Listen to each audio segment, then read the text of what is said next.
নমস্কার বন্ধুরা, সুস্মিতা রান্নাঘরে সবাইকে স্বাগত জানিয়ে শুরু করছি আজকের রেসিপি। আজকে বানিয়ে দেখাবো গোবিন্দভোগ চালের বাসন্তী পোলাও। প্রায় প্রত্যেকটা বাঙালির ঘরেই কিন্তু এই বাসন্তী পোলাওটা ভীষণই প্রিয়। সবাই কিন্তু এটা খেতে ভীষণ পছন্দ করে, আর কোনো স্পেশাল অকেশনেও কিন্তু সবার বাড়িতেই এই বাসন্তী পোলাওটা তৈরি করা হয়। বাড়িতে বাসন্তী পোলাও বানানো ভীষণই সহজ, একদম পারফেক্ট মেজারমেন্ট সহ আজকে বাসন্তী পোলাওয়ের রেসিপিটা তোমাদের সাথে শেয়ার করব। এইভাবে বাসন্তী পোলাও বানালে একদম ঝরঝরে পারফেক্ট বাসন্তী পোলাও তৈরি হবে। তাহলে চলো আর কথা না বাড়িয়ে আজকে বাসন্তী পোলাওয়ের রেসিপিটা দেখে নেওয়া যাক। তো সবার প্রথমে দেখো এখানে নিয়ে নিয়েছি একটা মিক্সিং বোল। এর মধ্যে আমি নিয়ে নেব গোবিন্দভোগ চাল। আমি এই কাপে করে মেপেই চালটা দিচ্ছি, আর এই কাপে করে মেপেই কিন্তু জল দেব। তো যে কোনো বাটি বা কাপ একটা সেট করে নিতে হবে চাল এবং জলটা মেপে দেওয়ার জন্য। তাহলেই বাসন্তী পোলাও কিন্তু একদম পারফেক্ট ঝরঝরে হবে, অতিরিক্ত জলও হবে না, চালটা খুব ভালোভাবে সেদ্ধ হবে, ভাতটা একদম পারফেক্ট হবে। তো আমি এখানে 2 কাপ পরিমাণে দিয়ে দিলাম গোবিন্দভোগ চাল। চালটাকে সবার প্রথমে আমাদের একটু ভালো করে ধুয়ে নিতে হবে। তো এখানে আমি জল দিয়ে দিলাম, দিয়ে চালটাকে খুব ভালো করে এইভাবে হাত দিয়ে ডলে ডলে একবারের জন্যই ধুয়ে নেব। অতিরিক্ত গোবিন্দভোগ চাল ধুলে চালের যে একটা সুন্দর সুগন্ধ রয়েছে সেটা কিন্তু চলে যায়। তো তাই জন্য চালটাকে একবার ভালো করে ধুয়ে নিলেই যথেষ্ট। তো আধ ঘন্টা মতো চালটাকে আমি এইভাবেই রেখে দিয়েছিলাম। এখন দেখো চালটা কিন্তু বেশ ঝরঝরে হয়ে গেছে। এখন আমি এই বাটির মধ্যে চালটাকে ঢেলে নিচ্ছি।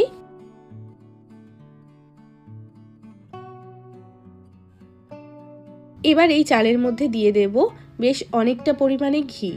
বাসন্তী পোলাও ঘিতে কিন্তু বেশি স্বাদ হয়, আর ঘিয়ের পরিমাণটা বাসন্তী পোলাওতে একটু বেশি লাগে। তো এখানে আমি বড় 1 চামচ কিন্তু ঘি দিয়ে দিলাম, আর এটা গলানো ঘি হলে মোটামুটি এখানে 2 থেকে 3 চামচ কিন্তু ঘি রয়েছে। এখন দিয়ে দিচ্ছি 1 চামচ পরিমাণে গ্রেট করে নেওয়া আদা। আদাটাকে আমি ভালো করে গ্রেট করে নিয়েছি।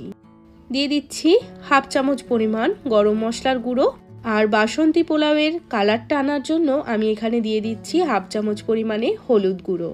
এবার হাত দিয়ে খুব ভালো করে সমস্ত কিছু চালটার সাথে মাখিয়ে নেব। চালটাকে খুব ভালো করে মাখিয়ে নেওয়ার পর আরও আধ ঘন্টার জন্য চালটাকে এইভাবেই রেখে দেব।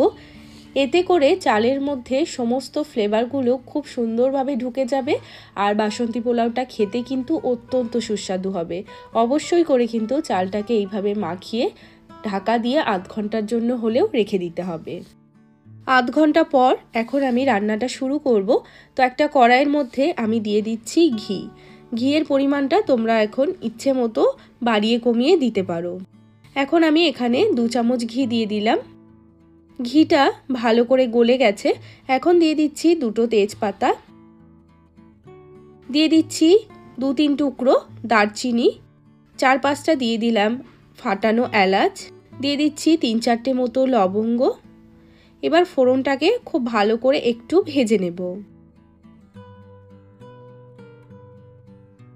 কয়েক সেকেন্ডের জন্য ফোড়নটাকে একটু ভেজে নিলাম। এখন এর মধ্যে দিয়ে দেব কাজু বাদাম। এখানে আমি 15-20টা মতো কাজু বাদাম নিয়েছি, আর কাজু বাদামগুলোকে ভেঙে নিয়েছি। তো কাজু বাদামটাকে প্রথমে একটু ভেজে নেব। কাজু বাদামটা ভাজা হয়ে গেলে তারপর দিয়ে দেব কিশমিশ। কিশমিশ যেহেতু ভাজতে একদমই সময় লাগে না, তাই জন্য কাজু বাদামটা প্রথমে ভেজে নিতে হবে, তারপর কিশমিশটা দিয়ে আরেকটু ভেজে নিতে হবে। তো কাজু কিশমিশ এখানে আমার ভালোভাবে ভাজা হয়ে গেছে। এখন আমি আমাদের ম্যারিনেট করে রাখা গোবিন্দভোগ চালটা দিয়ে দেব। দিয়ে এই ঘিয়ের সাথে খুব ভালো করে চালটাকে 5-6 মিনিটের জন্য ভেজে নেব। চালটা যদি এইভাবে একটু ভেজে নেওয়া হয় তাহলে কিন্তু বাসন্তী পোলাওগুলো খুবই ঝরঝরে হয় এবং খেতেও বেশি সুস্বাদু হয়।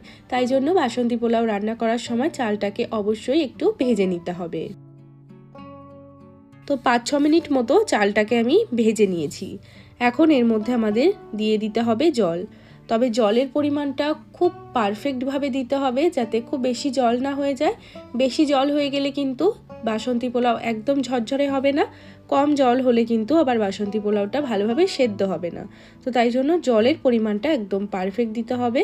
তো এখানে আমি যেহেতু 2 কাপ চাল নিয়েছিলাম, তাই জন্য আমি এখানে 4.25 কাপ জল দেব। 3 কাপ ভর্তি করে জল দিলাম এবং লাস্টের যে কাপটা সেটা কিন্তু আমি পুরোপুরি ভর্তি করিনি, এটাকে অর্ধেকের বেশি একটু জলটা নিয়েছি। তো এখন আমি এখানে টোটাল 4.25 কাপ মতো জল দিয়েছি। এবার এর মধ্যে স্বাদ মতো লবণ দিয়ে দেব। চালটাকে একটু নাড়াচাড়া করে 5 মিনিটের জন্য মিডিয়াম ফ্লেমে ঢাকা দিয়ে রেখে দেব।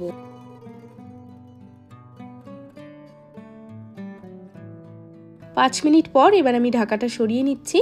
তো হালকা হাতে চালগুলোকে একবার উল্টে পাল্টে ভালো করে মিশিয়ে নিচ্ছি, যাতে নিচের দিকে যে চালগুলো রয়েছে সেটা উপরে চলে আসে আর উপরের যে চালটা রয়েছে সেটা যাতে নিচে চলে যায়, তাহলে ভাতটা একদম সমানভাবে পারফেক্টভাবে তৈরি হবে।